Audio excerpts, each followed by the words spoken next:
valiantly to save others, our first responders, the police, fire department, emergency services personnel. They did such a great job in this tragic event.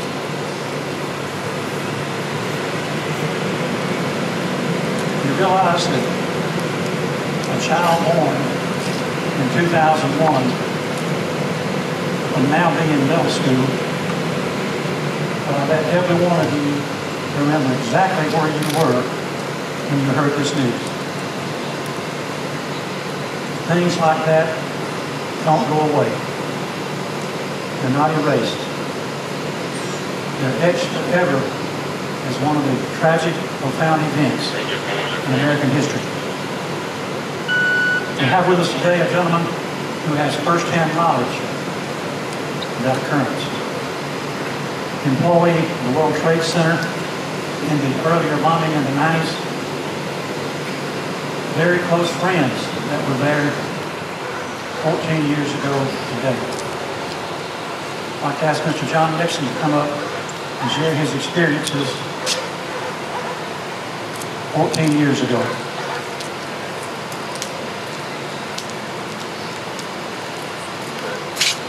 Thank you, Ron. Thank you to the Columbia County Commission and your staff for letting me share my 9/11 experience with you this morning. Also, I want to give a shout out to emergency services, police, fire. We wouldn't be here today if it wasn't for you guys. Lastly, I'd like to thank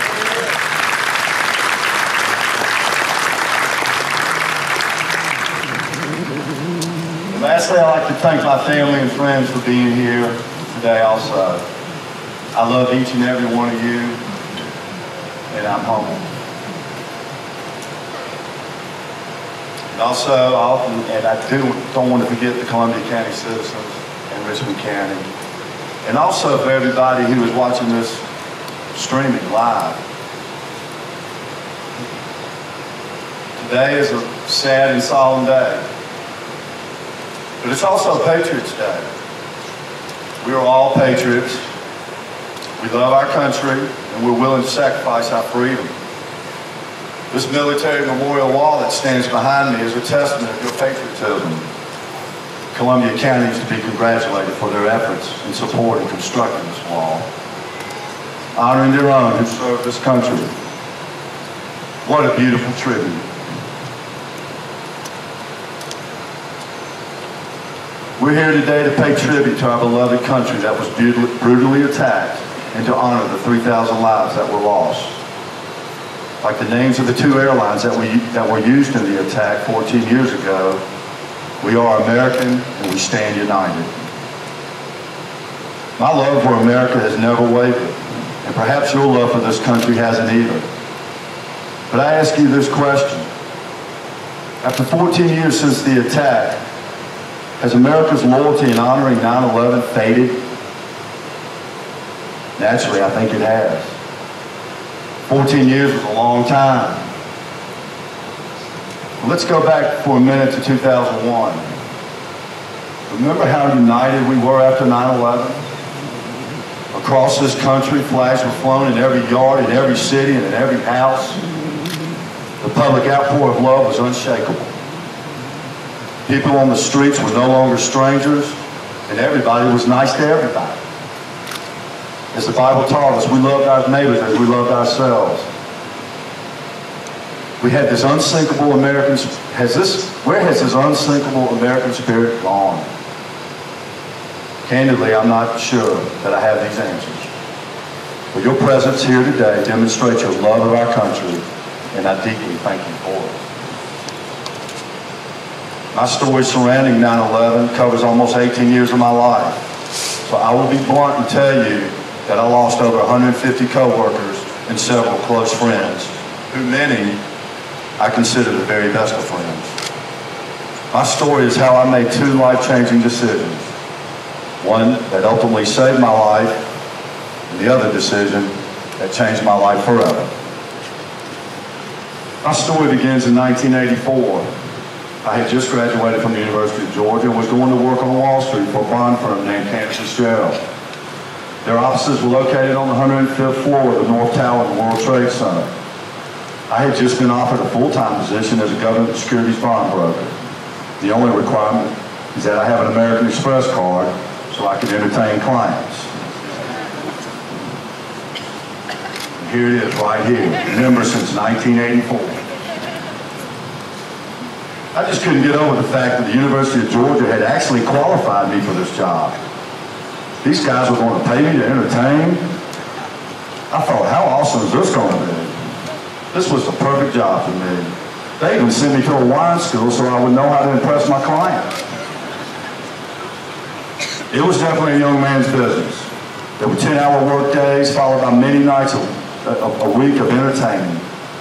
The daily atmosphere was one of organized chaos and imaginable practical joking. One minute we would be screaming and yelling at each other.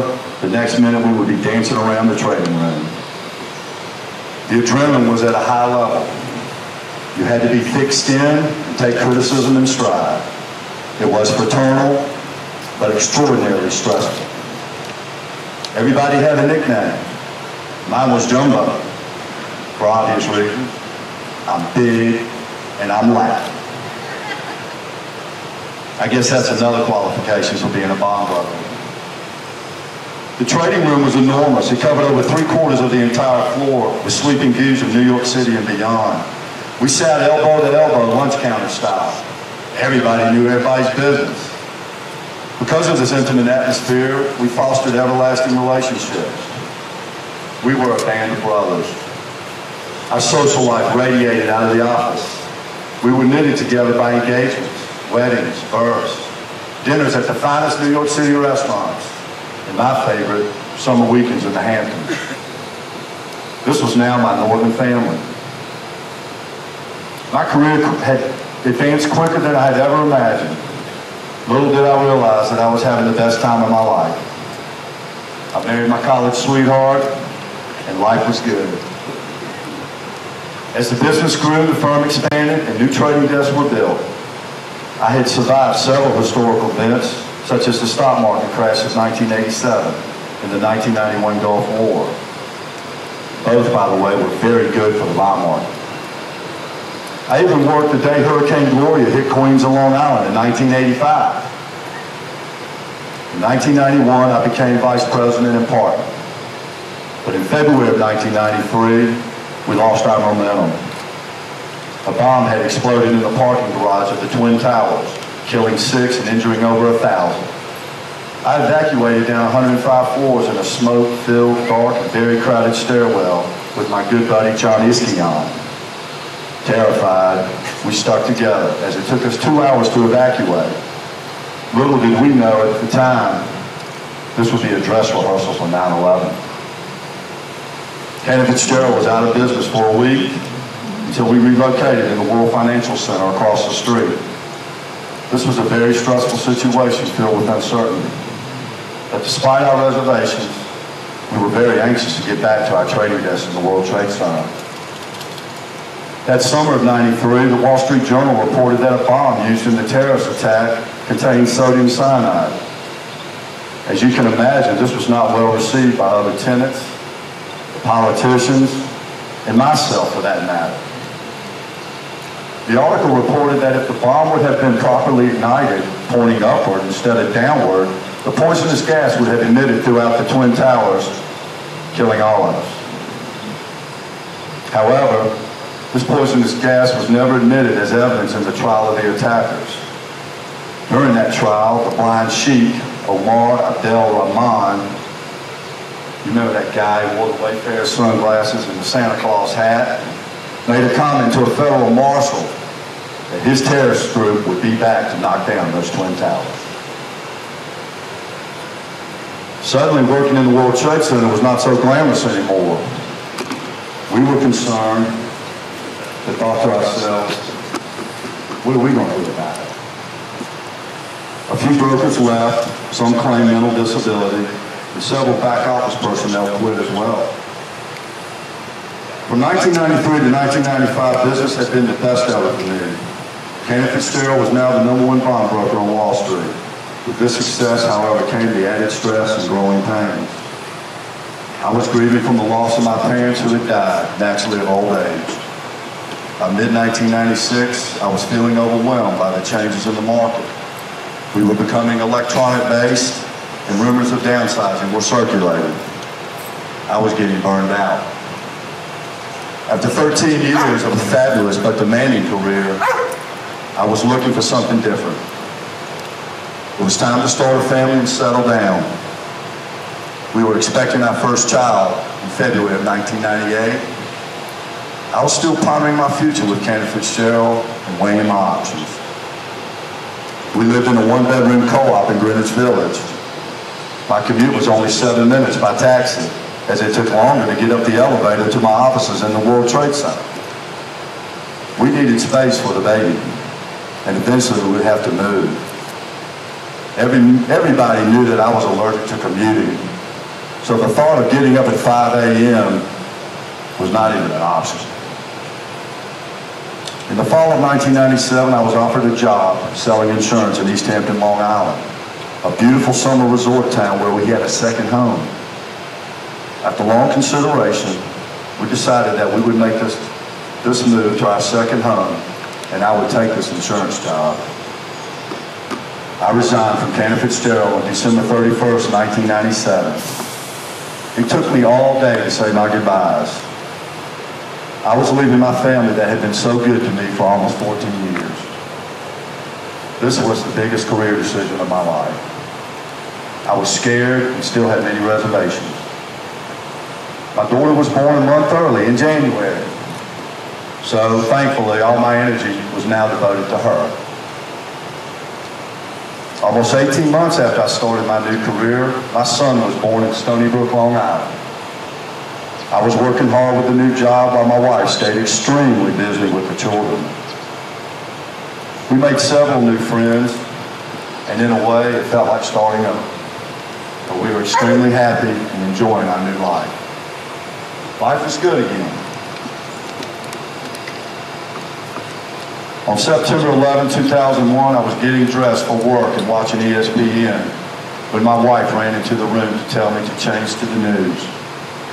The first image I saw was the gaping hole in the North Tower somewhere around the 90th floor, 15 floors below my former office.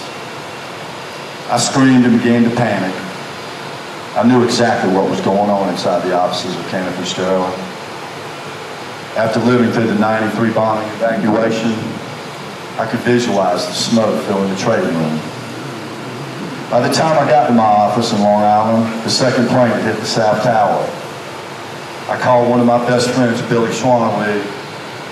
Billy had been fired from Canada just 3 weeks before. Billy told me that he had just played basketball with 6 of our Canada buddies that morning. So I left my office to head back home when I heard on the radio that the North Tower had just fallen. I went straight to my church and knelt down to pray. My world was rocked, as I was in a tremendous state of shock. When I got home, my wife met me in the yard. The kids had gone to the beach with a friend. We held each other in our arms and cried until there were no more tears. It was only 10:15 in the morning, and the longest day of our life was just beginning. This unimaginable, horrific event left us in total disbelief.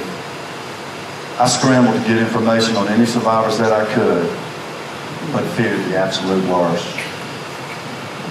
To try and process the magnitude of how many of my coworkers were most likely killed was totally incomprehensible. The images on TV were gut-wrenching, as they still are today.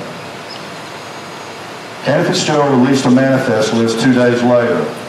The total number of dead stood at 658, and 2 out of 3 employees were now gone. As heartbreaking this event felt, I found some comfort and joy to learn of several stories of luck. For one, Howard Lutnick, President and CEO of Kenneth Fitzgerald, was late to work because he had taken his son to school. Or Billy Schwanley, who was a dear friend and a partner, had just been laid off 3 weeks prior. There was a golf outing in Ohio where 25 mortgage-backed brokers were attending. There were doctor's appointments, guys on vacation, missed trains, and guys like me who had left the firm for various reasons. God definitely had a plan for us. Then there was the not-so-lucky living. Like Lauren Manning, who was engulfed in a fireball while she entered the lobby on her way to work. Her body was burned over 90%. But as she later wrote in her book, survival was her only option, as she did not want to leave her 2-year-old son. I should also mention Lauren's husband, Todd, had canceled a breakfast appointment meeting at the Windows on the World because their 2-year-old was sick that day. The funerals and memorials that followed for the next 4 months were very emotional. The first funeral that I attended was my buddy John Risquion. If you recall, he and I evacuated together in the '93 attack. John had been with Cantor Fitzgerald 19 years. He was the most loyal and honest guy I had ever met, a true mentor. In the early days after 9/11, the very first memorials were very confusing. We still did not know who was alive and who had been killed.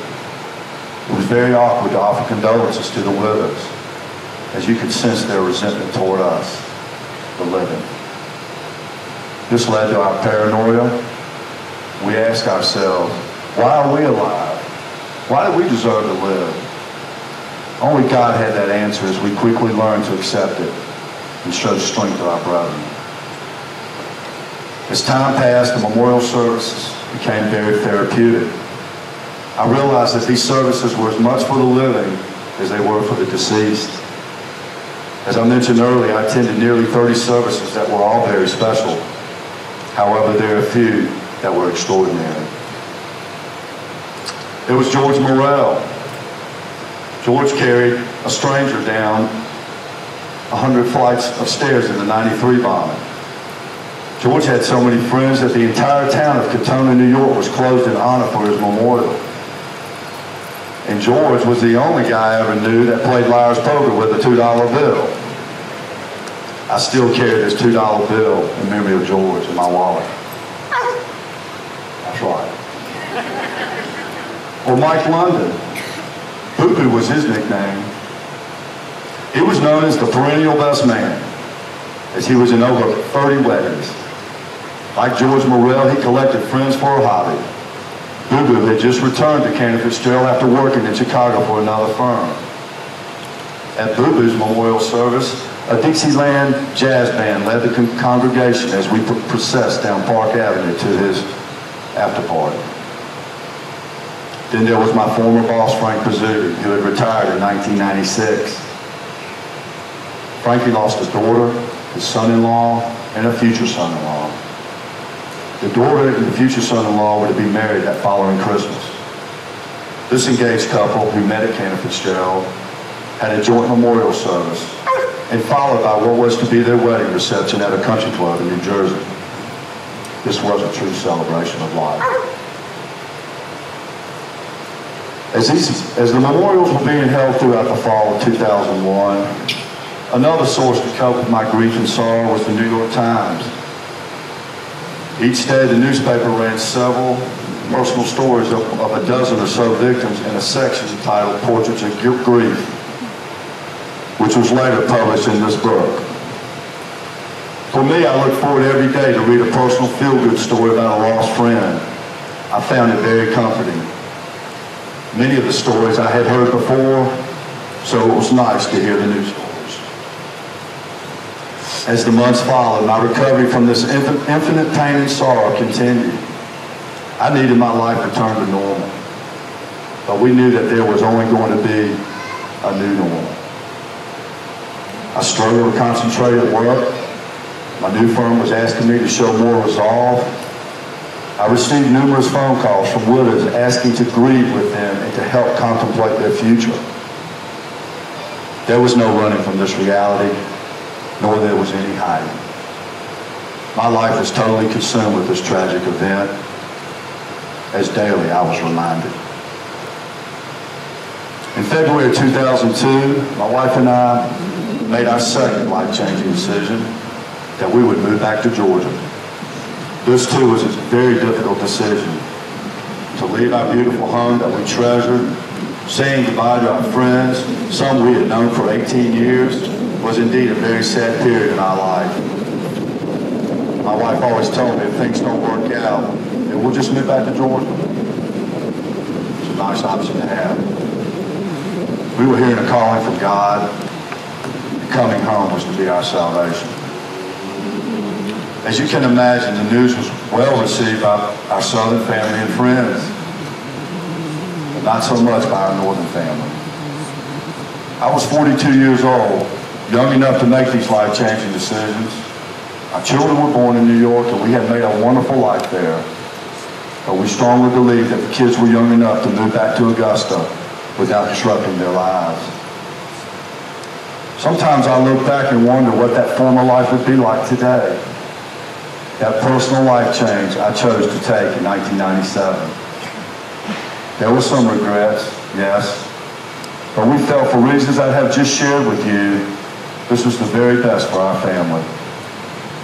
Our northern friends understood and supported our decision, but it was a very long, emotional goodbye. 3 months later, we arrived in Augusta on May 16, 2002. To this day, I still find it hard to make sense of this tragedy. I want to share with you a poem that was written by an 11-year-old son of a former co-worker, Tommy Van Nostrand, a.k.a. T-Van, and it's titled, I Am.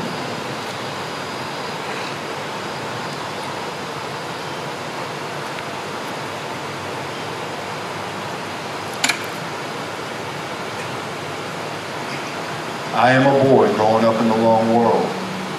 I wonder how people get so much anger over all the little things. I hear the cries of all the innocent people in my head. I see all these deaths and corrupted families in everyday news. I want it all to end and for people to come back to life. I am a boy growing up in the long world. I pretend it never happened, but I know it's not true. I feel the anger of those who lost someone. I touch the hand of angels pleading for it to end. I worry that freedom won't prevail. I cry for those I know are gone. I am a boy growing up in the long world. I understand that these people do not care about their lives. I say that whoever did this will pay at the hands of God. I dream that freedom and justice will end on top. I try to comfort those who lost someone. I hope that there will not be any more attacks on us. I am a boy who wants to grow up in the right world. I am a boy with hope. I am you. I think Elliot's point was spot on. At age 11, to have this instinct is incredible. Elliot's 25 years old today. There were many positives that have risen from the ashes of 9/11. Cannon Fitzgerald now has trading operations in every major financial city in the world with over 1,600 employees. Today and every September 11th, Cannon Fitzgerald donates 100% of their profits to charity. After 9/11, they promised to the families of the victims that they would give 25% of their profits for 5 years. And in 2006, Cannon made good on that promise and gave to the families over $180 million. They are large supporters of the 9/11 Memorial, which, by the way, is spectacular. Those reflecting pools were so well planned, they are simply incredible. They even listed the names on the fountain in the order of where the victims sat side by side on the trading desk. They lived together, they died together, and this truly is hallowed ground. In closing, I hope that my story has resonated on how important decisions can alter our lives. This was certainly my fate. It's our family, our friends, and our faith that sets our life's course. If I could ask you to do one favor today, please call your loved one tell them that you love them and that you will see them soon. Because on this day, 14 years ago, there were 3,000 innocent people trapped in burning buildings and hijacked planes who with all their heart made their very last phone call to tell a loved one goodbye. We must never take love and freedom for granted. We must never let our patriotism fade. We must never forget September 11th. And in those rallying cry words of Todd Beamer, the hero of United Flight 93, let's roll. I want to thank you for letting me be here and share my story with you today. God bless you, and God bless America.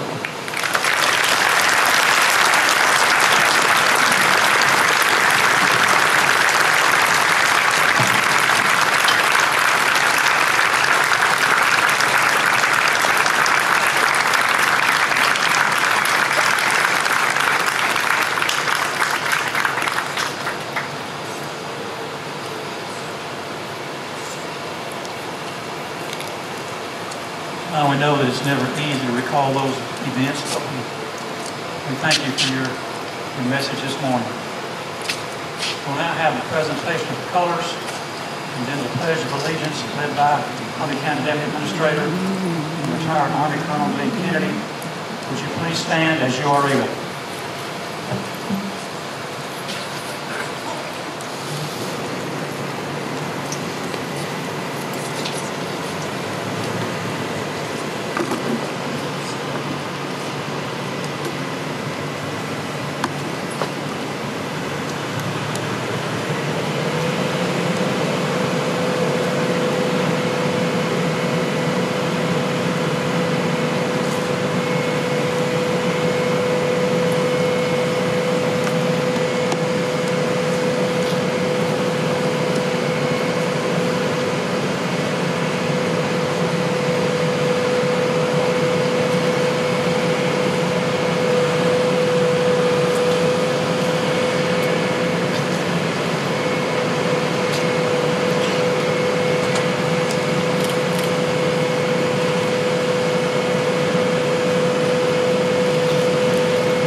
Gentlemen, please join me in the Pledge of Allegiance. Firefighters, please stand. Arms. I pledge allegiance to the flag of the United States of America and to the republic for which it stands, one nation, under God, indivisible, with liberty and justice for all. Order. Arms.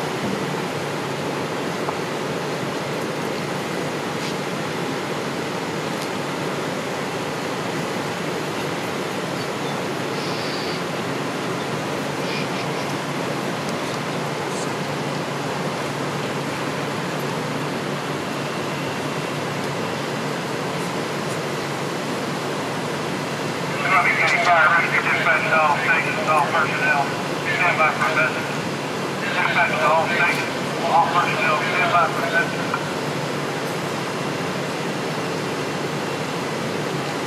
On September 11, 2001, showing 46 hours, American Airlines Flight 11 crash in North Tower, World Trade Center. At 9:03 hours, United Airlines Flight 175 crashed into South Tower, World Trade Center. 09:37 hours, American Airlines Flight 77 crashed into the Pentagon. At 09:59 hours, South Tower, World Trade Center collapsed. At 10:03 hours, United Airlines Flight 93 crashed into Field Pacific. At 10:28 hours, North Tower, World Trade Center collapsed.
We all observe a moment of silence.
Well, thanks to David Butler for that, Captain David Butler.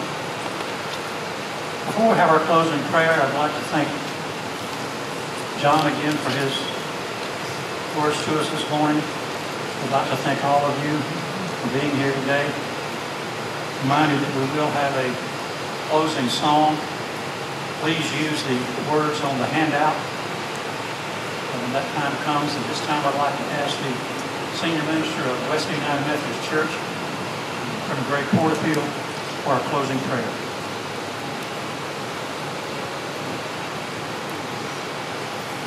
Would you pray with me? God, we have gathered here with the express purpose of remembering. And how, oh God, could we ever forget?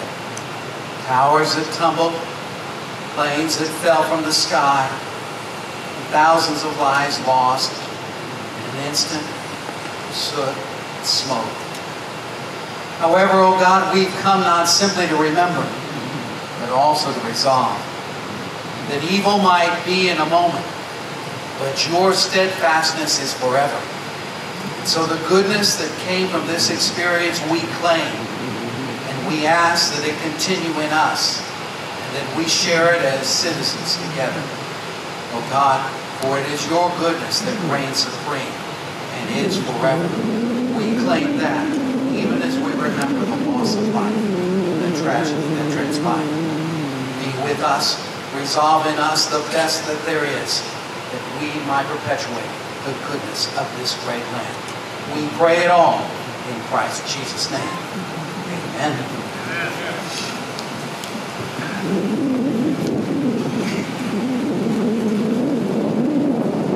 Would you join the Director of Music Ministries at West United Methodist Church, Mr. Jim Whittle, and his group in singing America the Beautiful.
Thank you for being here.